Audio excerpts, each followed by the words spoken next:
Hello and welcome to the Armenian News Network Groong Week in Review. This show was recorded on January 3rd, 2023. I'm Asbed Bedrossian and I'm together with Hovik Manucharyan. We have with us our most frequent guest of 2022, Benyamin Poghosyan. We decided to do a slightly different show today to close 2022 and usher in 2023. So our first segment will be a short week in review. Hovik has extensively covered the Artsakh Blockade on a daily basis with interviews on Groong in collaboration with 168.am. We'll get a little bit of a review on that. The second segment will be a year in review. We'll look at the top highlights and the lowlights of 2022. And finally, we'll make some predictions about 2023. For those of you who just parachuted into our show and have never heard of Groong podcasts before, Benyamin Poghosyan is the chairman of the Yerevan-based think tank Center for Political and Economic Strategic Studies. Hello and welcome, everyone. Happy New Year. Hello, Asbed. Hello, Benyamin. Hi, guys. It's always a pleasure to be with you. Wonderful. So for the last 2 weeks, Hovik has been covering our number one topic, which is the Artsakh Blockade. He has done a number of video interviews as a collaboration between Groong and 168.am. Hovik, what are the impressions from talking to all of these analysts and politicians in the last 2 weeks? First off, I want to ask everyone, if you have missed those, you can find a playlist on our YouTube channel called Video Podcast. These were conducted along with 168 as a collaboration. I talked to politicians from the Balti Bunem and Armenia alliances. I talked to legal expert Armen Grigoryan.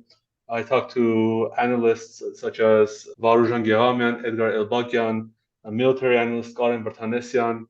I talked to Benyamin in one episode, and of course, also I talked to the former human rights ombudsperson in Armenia, Armen Grigoryan. I think everyone is basically underscoring that this is a humanitarian crisis, but Armen Grigoryan's opinion that this is actually a political crisis and a crisis of a statehood really struck me.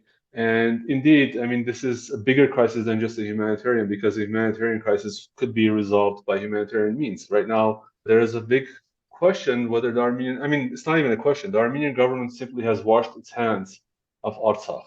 And that was the basic undercurrent through all of my conversations. The conversation with Armen Grigoryan, who is an international law expert, was interesting. He asked a simple question of why, for instance, Armenia didn't propose any resolutions at the UN Security Council, despite having the right to do so as a invited party in that session, even though it's not a member or even a permanent member, but just because it was invited to that discussion, it was able to do so. Or even if not, then why we couldn't get the help of like France or some other ally to introduce resolutions. I think that Benyamin Poghosyan basically really underscored the fact that our Armenian government has washed its hands, because for weeks on end, or at least for, let's say, 10 days, Artsakh Blockade was in front of the UN building here in Yerevan doing a sit-in. And there were at various different times hundreds, maybe even up to 1,000 people, but none of the officials joined. And those sit-ins got very little coverage in Armenian news. And yet we know that if the Armenian government puts its mind to it, it is able to employ all of the media resources at its disposal to get a point across. So, for instance, the simple act of Pashinyan walking across that street, which is about 100 meters from the UN office and his office, he could have just walked and shaked Artsakh Blokade's hand, and that could have instantly gotten like TV coverage, gotten news coverage, essentially like doing more coverage of it on the public TV, which would have gotten more people to the streets. If the goal of Armenia is to get public awareness, even international news awareness of this, then definitely none of the actions that Armenia did showed that that was what Armenia wanted to do. And on the fourth day, finally, in fact, it was on the fourth day of this blockade that Pashinyan finally made a statement about it. And on the 20th day or the 19th day, Pashinyan finally said that he's going to set up a commission to figure out how to help Artsakhis. Meanwhile, I mean, this is a serious crisis going on. Literally 120,000 people are trapped in Artsakh in a live concentration camp almost. There are children here who are from Artsakh who were visiting and can't go back. And the Red Cross won't even take them back because They say, we'll help, sick or children get out but we will not be responsible for taking children into a blockade. So we have families separated. We have sick people who can't get the medical treatment they need. And then we have the juxtaposition of fireworks all around the city of Yerevan. The defense minister wishing people happiness in 2023. It's surreal, and I don't know what to say about it, but I think that these interviews are important. And for those who really care about Artsakh, just to understand some of the critical points, I think I would invite them to watch these interviews and give us feedback. Yeah, absolutely. Unfortunately, Hovik, I think that the government is basically putting on the show, filing to every international NGO and government and everything so that they can say, as Armen Grigoryan, the Secretary of the National Security Council, said, the Armenian government is doing its utmost. It's doing everything possible to remove this blockade. But of course, they're not lifting a single finger. In my own comments, I've said in the past, they're just filing web forms and then saying, basically, we've tried everything we can. And so I believe you're right. They have washed their hands of Artsakh. They hope the problem goes away and move forward. That's their philosophy. It's very depressing for 2023. I want to move us to our next topic. Once again, last week, rumors flared up that Putin is pressuring Armenia to join the so-called Union states that currently consists of Russia and Belarus. This round was set off by Armen Grigoryan. For a day or so, the entire ruling party was buzzing with this news, but Russia vehemently denied the report and slammed the provocative remarks that they are pressuring Armenia to join this Union state. Benjamin, the question is, are reports of a future Soviet Union exaggerated or true? Okay, let's answer this way. First of all, we should understand what we perceive when we say about the future Soviet Union. This is first question, because this term is also very, very ambivalent. Second, regarding the concrete, now there are two integration processes in post-Soviet space, more or less, which are functioning. First integration process is so-called union state between Russia and Belarus. The agreement to establish this state was signed 24 years ago, 1999, between the Belarus President Lukashenko and Russian President Boris Yeltsin, not even President Putin. Then, 20 years, almost nothing happened until early 2020, or more precisely, until August 2020 Belarusian presidential elections. Just to remind that just before the elections, President Lukashenko was in active contact with both Europeans and Americans. Even he met with Secretary of State Mike Pompeo in February 2020 and discussed about developing Belarus-US relations, and etc., etc. And only after August 2020 events, which at least from Lukashenko perspective was another Coder revolution organized by Western special services and supported by Poland, Lithuania, and also masterminded by the United States. Only after that, Lukashenko decided that, okay, if West has a clear decision to kick me out or even to kill me, because most probably if this revolution, regardless it's a color revolution, velvet revolution, or whatever kind of revolution, if the revolution succeeded, most probably Lukashenko had two choices, either to be killed or to leave for Russia or maybe to other places.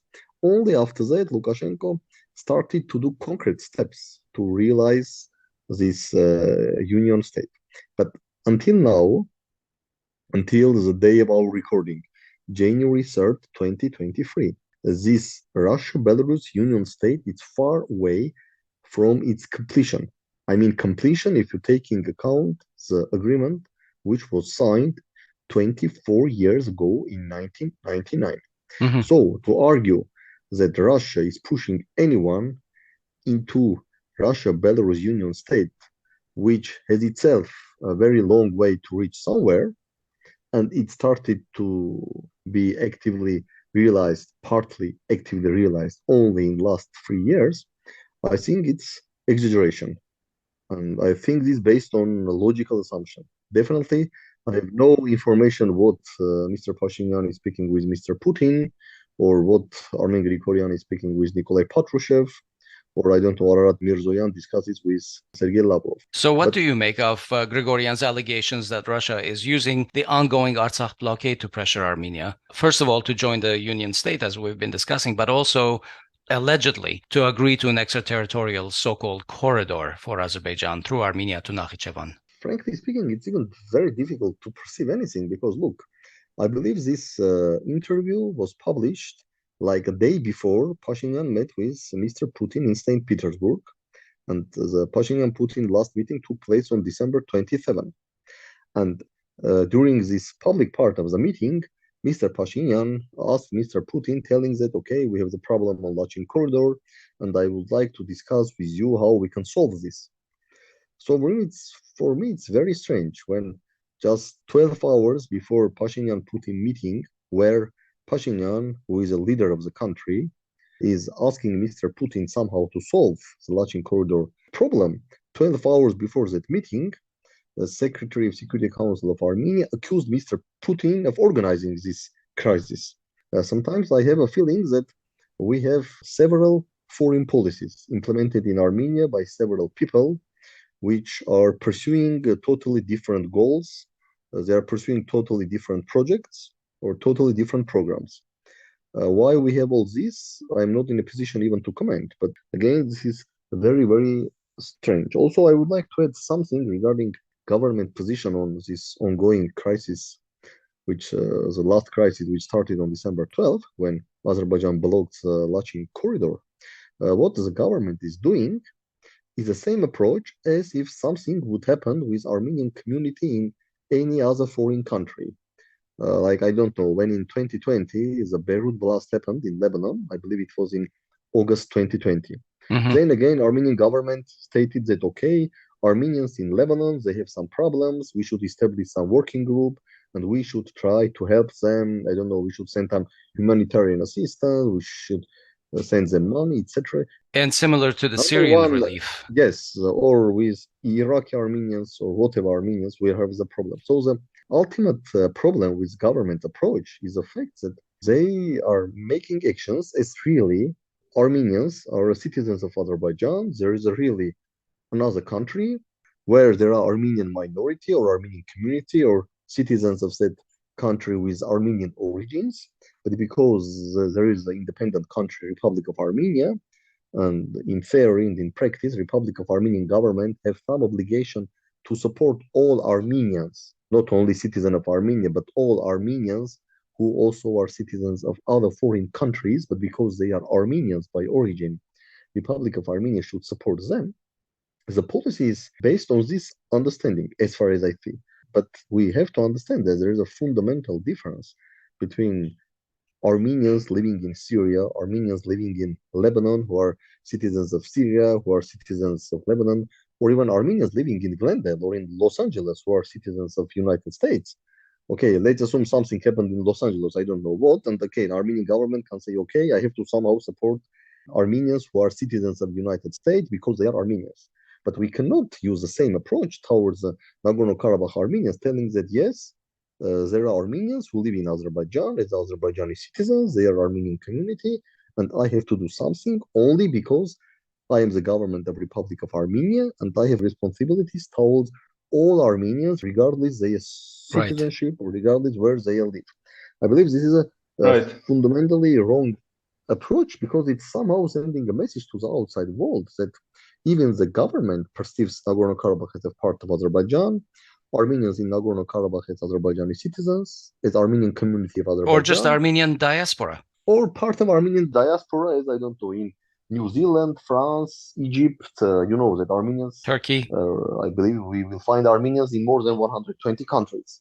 Yeah, so Benjamin, going back to this statement about Russia's forcing of Armenia to do this or that, even members of the civil contract parliament said that there's no evidence of that.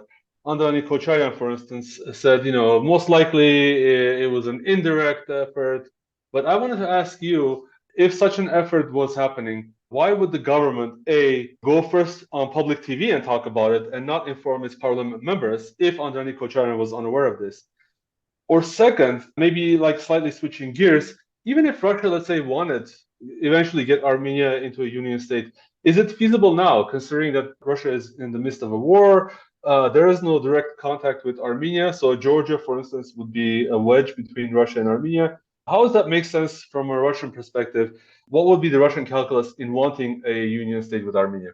As far as I understand the Russian calculus, they believe that there should be difference between two integration projects. One is a union state between Russia and Belarus, and Russians are telling that we have zero intention to involve any third country into this because this is a unique integration project, Russia-Belarus, and even we are far from for realization of this project.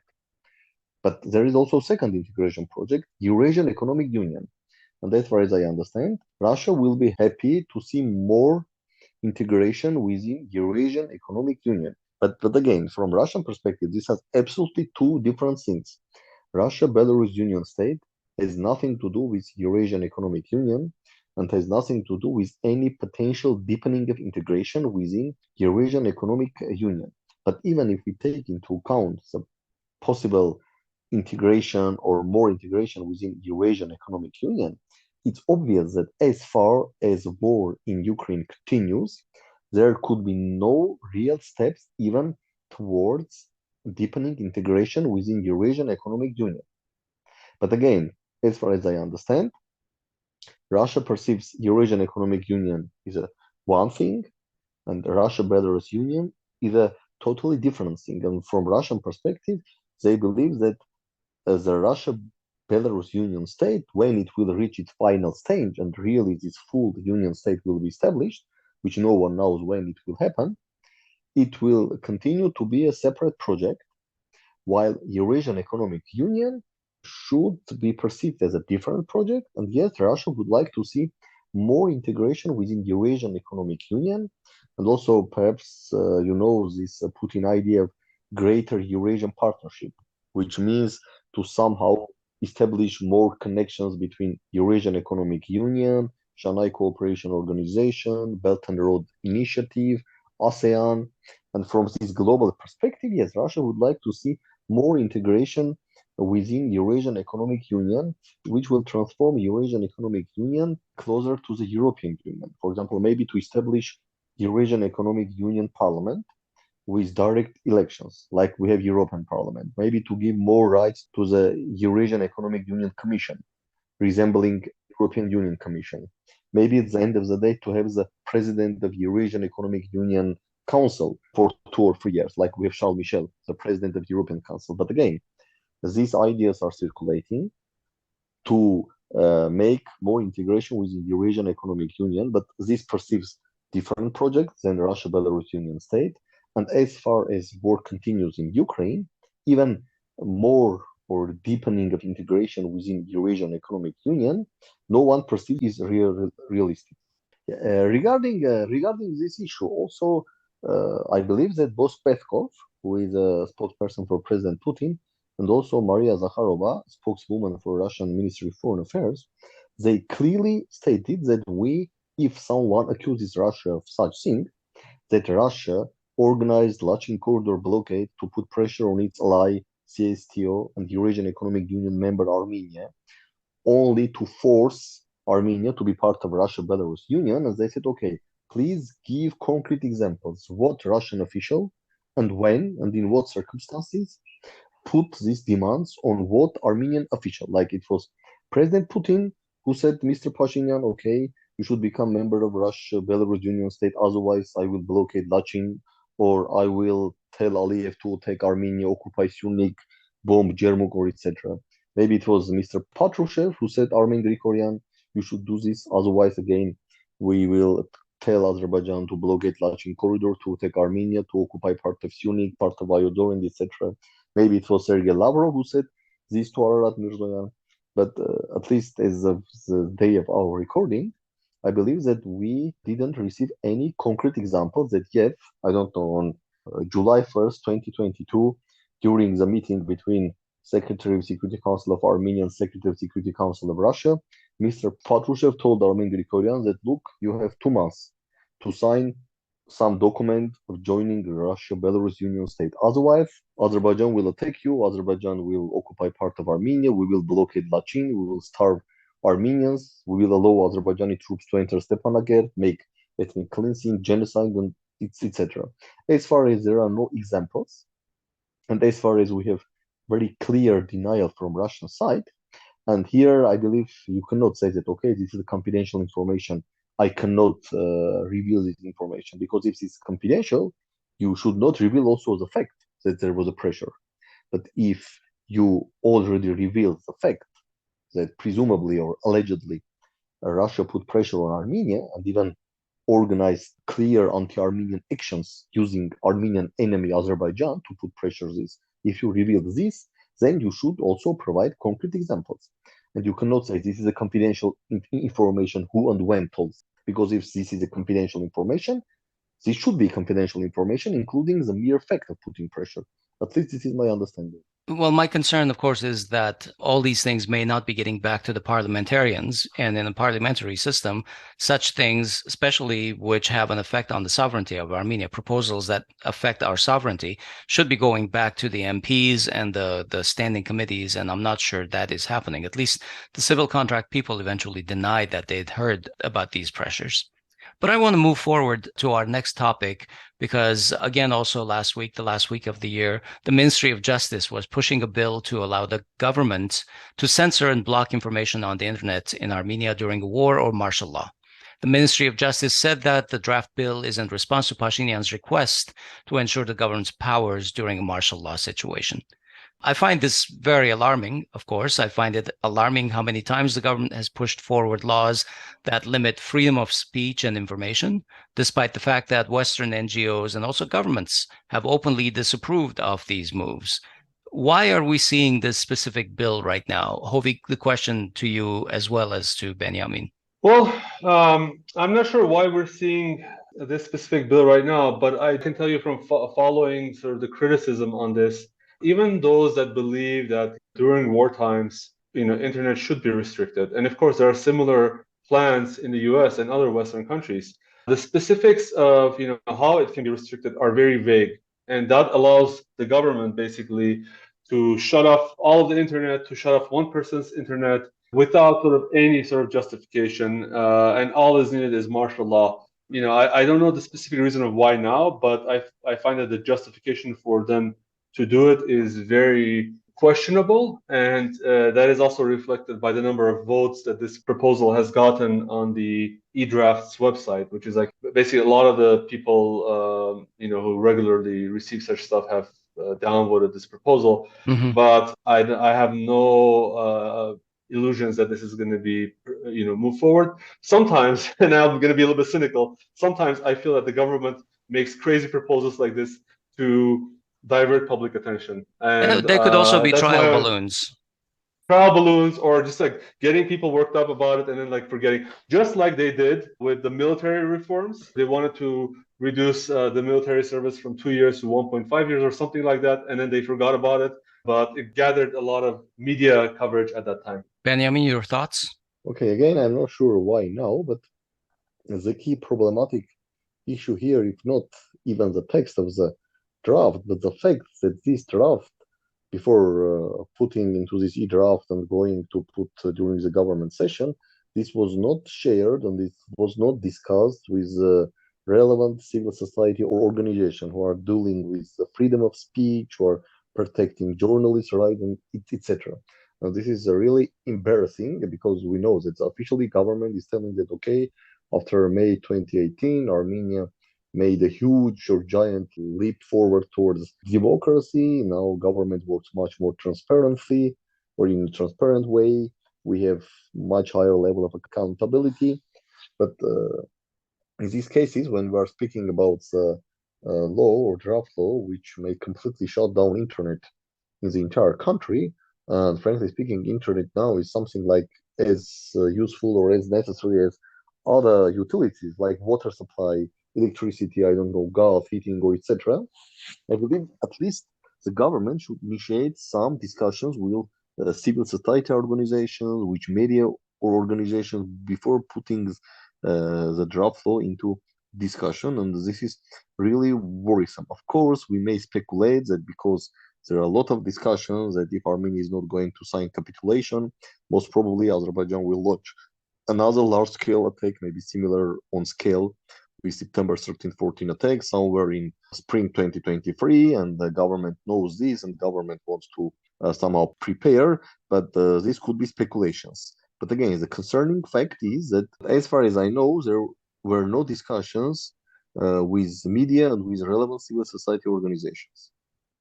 All right, let's move forward. Let's take an incomplete look back at 2022 and have each of us pick a highlight of the year and a lowlight of the year. And I know Hovik came back and said, was there any kind of a highlight? Are you joking? But in reality, I'm looking for reflections from the news that we have read all year. Hovik, can you give us your highlights and your lowlights for 2022? Okay, guys, you have to sort of understand that sometimes I have to be very creative to bypass Asbed's filter. But yes, I'm going to pose it as a highlight. So for instance, huge highlight, Armenia's national debt grew by only $1 billion. I mean, imagine it could have grown by $100 billion, but it only grew by $1 billion. So congratulations to Nikol Pashinyan. Also, they repaired the road that bypasses Goris-Kapan highway. I mean, which is also great, right? Now people can go to Kapan. I mean, of course, don't be a party pooper and ask why the road needed to be rebuilt in the first place, or why the road needed to be constructed in the first place. I mean, yes, I mean, what happened 2 years ago is just ancient history, so let's forget about that. But congratulations to Nikol Pashinyan as well. I could go on, Asbed. Do you want me to? Yes, I would like you to continue. You have All a right, bunch of well then, lowlights you want to talk about. honestly, Asbed, you're gonna get me worked up. So I mean, I don't know which lowlight to pick, whether it's Agamno or Bertz or Paruk. September clashes, Surmalu, blockade of Artsakh. Just my only request is people to not please forget Artsakh. There are 120,000 people, 120,000 Armenians who are watching us. So just use every opportunity you can to get awareness about this and push for a resolution.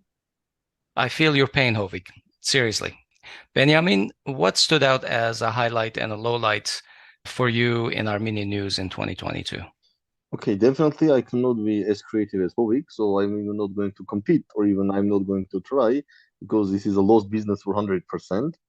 But for highlights, maybe we can say about this 13 or 14% GDP growth.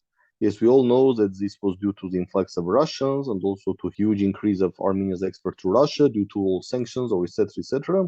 But fact is fact that I believe last time we have two-digit economic growth in 2006 or 2007, if I'm not mistaken.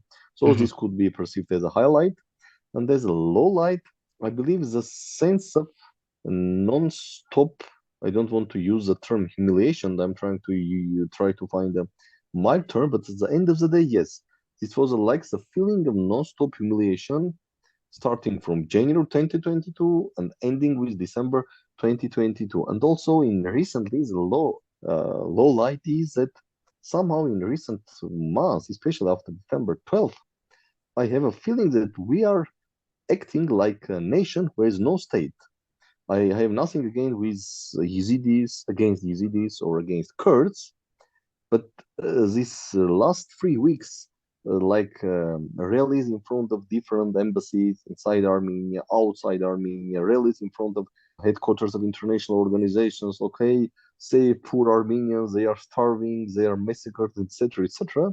It's resembling like when Turkey is organizing some operation against Kurds inside Turkey or against Kurds in Syria, or I don't know, when Islamic State organized these massacres or genocide against Yazidis somewhere else. And then these Kurds and Yazidis, they are starting to protest in front of US Embassy, France Embassy, Russia Embassy, UN headquarters, Council of Europe headquarters, EU headquarters, UN different agencies headquarters, telling that, okay, we are poor, I don't know, Turks, terrorists, anybody else, they are massacring us, raping us, killing us, please help, save us, save us, save us. And people are saying, okay, poor guys, poor people, let's do something. Okay, let's at least do something that they will be massacred not every day, but let's ask these people, okay, massacre them only once per week. Unfortunately, I have a feeling that our nation is going deep into this swamp. And this should be stopped because, this, by the way, this is also the part of humiliation. At the end Yeah. of the day, we have the state. Why the country which has the state and regard, yes, people may say, okay, we have a compact state, small state, I don't know, whatever. But at the end of the day, we have state. And we should stop behaving like the poor people who have no state and who are just asking French people, Russians, Americans, I don't know, New Zealand, Australians, UN, EU, hell knows whom.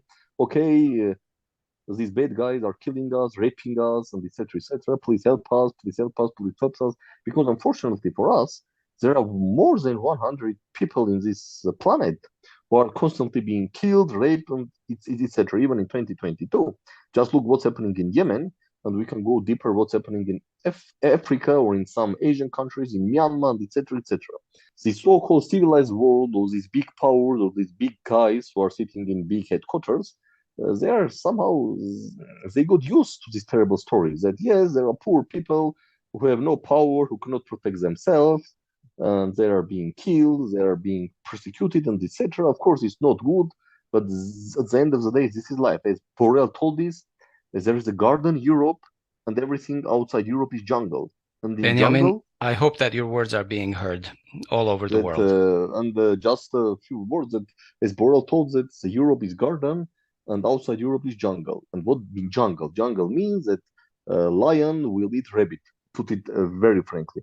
So let's stop behaving that we are rabbits and knocking the door of garden, telling, okay, guys, we are in a jungle, we are being eaten. Please, make you enter your garden, or at least come and transform to jungle, because no one is going to let you enter the garden. Or at the end of the day, you can enter the garden, but what is the solution? Yes, if all Armenians in Nagorno-Karabakh now will live for Glendale, Australia, and Paris, hopefully no one in United States, in France, or Australia will kill or rape them. But I don't think this is a good solution for anyone, at least among Armenians. Maybe for United States, maybe for France and Australia, it would be a good solution because in general, Armenians are smart, hardworking people, and they will say, okay, why not to have another 100,000 smart, hardworking people as our citizens? Let's them to come to our countries and make good things for us. But this is not good for Armenians. So we should also understand that I'm not telling that we should not protest, but this should not be our main tool. That we are very poor, and some bad guys are killing us, mocking us, massacring us. Please come and help us. This current world is not going to work this way. Well, there's only one thing to do, and that's standing up the army and arming them. Yes, because otherwise we will be again. We will become like Kurds or Palestine. Look, I believe the Palestinians are protesting starting from 1948, or at least starting from 1967, and there are a lot of UN Security Council resolutions.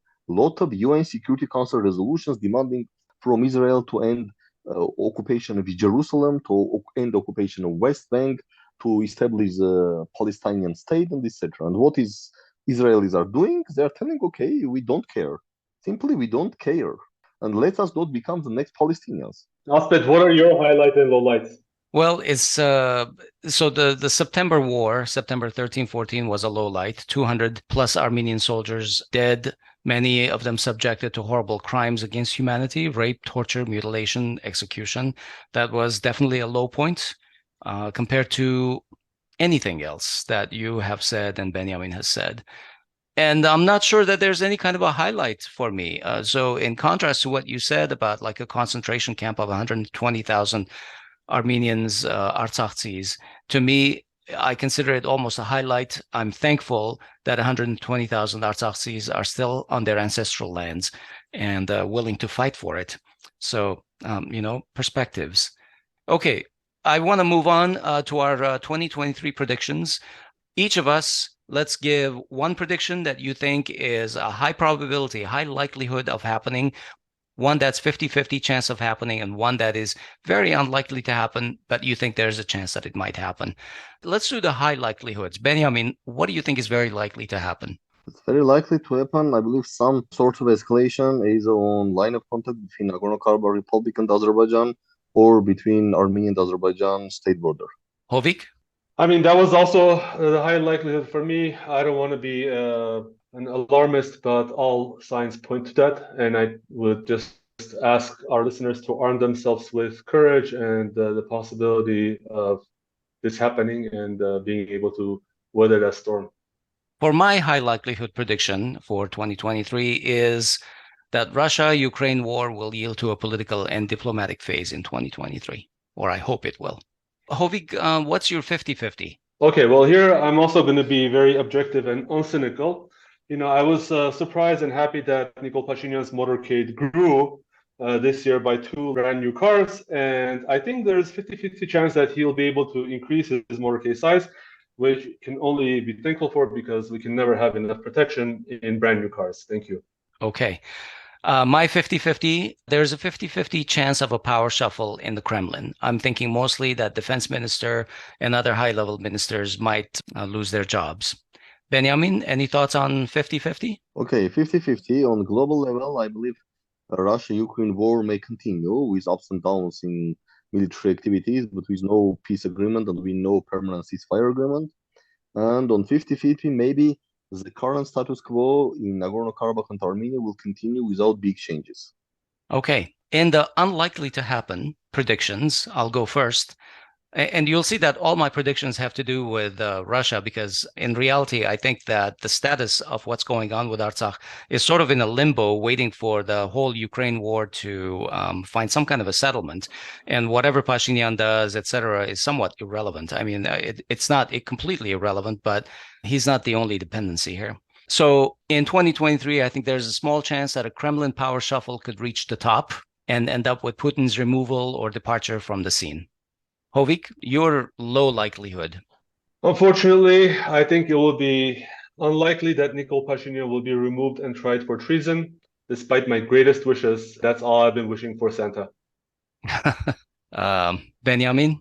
Okay, I believe first it's unlikely that, as you told, Putin will leave power. It's unlikely that Russia and Ukraine will sign a peace agreement, maybe ceasefire, but definitely not a peace agreement. And I hope that it's unlikely that Armenia will sign capitulation. All right. On that cheery note, we're going to leave it there for today. Happy 2023, everyone. We hope the year is somehow prosperous. And Hovik, wish us a 2023 the way you wanted to wish us.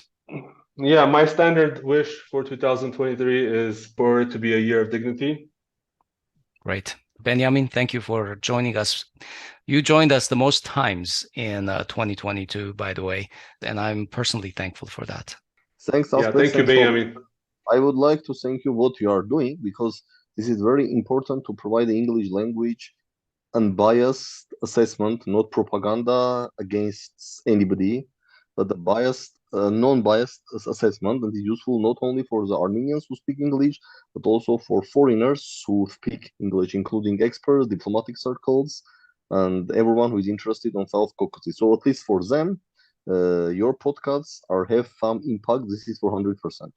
Thank you so much. Thank you. Bye-bye. Bye. That's our show this week. We hope you found it informative. Now go find us on social media and follow us. We'll talk to you next week.